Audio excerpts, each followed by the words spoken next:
तो उस करोड़ों के सुख में आपको आनंद नहीं आएगा।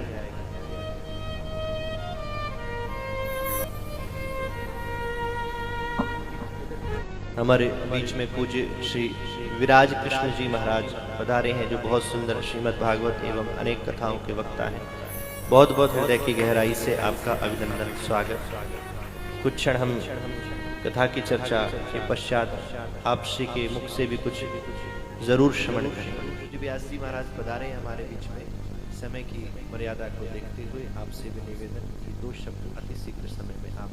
पूज्य व्यास जी महाराज द्वारा मेरे गोविंद की वांग्मयी प्रतिमूर्ति श्रीमद् भागवत महापुराण का श्रवण कर रहे हैं।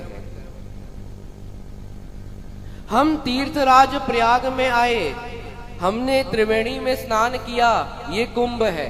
बड़े ध्यान से सुनना।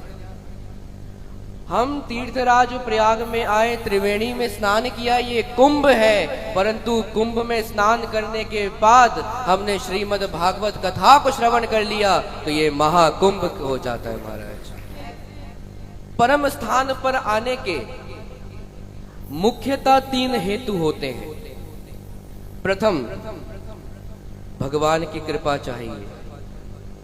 जब तक गोविंद की कृपा नहीं होती तब तक ऐसे शुभ अवसर को प्राप्त करना असंभव है। तदोपरांत गुरु कृपा परम आवश्यक होती है। और तृतीय, भाग्यों का उदय जब होता है तभी ऐसा शुभ अवसर प्राप्त हो सकता है। शास्त्रों ने कहा है कि भाग्योदयेन बहुजन्म समर्जितेन सत्संगम च लभते पुरुषो यदा बहि अज्ञान हेतु कृतमो मदान्धकार नाशं विदाय हि तदोदयति विवेकः। एक शब्द पे ध्यान दीजिए। भाग्योदेन, भाग्यों का उदय, बहुजन्म समर्जितेन, अनंत जन्मों के बाद जब भाग्यों का उदय होता है। गीता में गोविंद ने कहा बहुनाम जन्मनामन्ते। जब अनंत जन्मों के बाद भाग्यों का उदय होता है तो क्या मिलता है? सत्संगम च लभते, सत्संग प्राप्त होता है।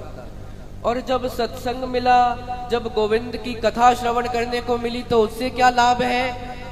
अज्ञान हेतु कृत मोह मदांधकार, हमारे भीतर की अज्ञानता को, हमारे भीतर के मोह को नाशम विदाय हि तदोदयति विवेक, उन सब का नाश करके हम सबको विवेक प्रदान करता है।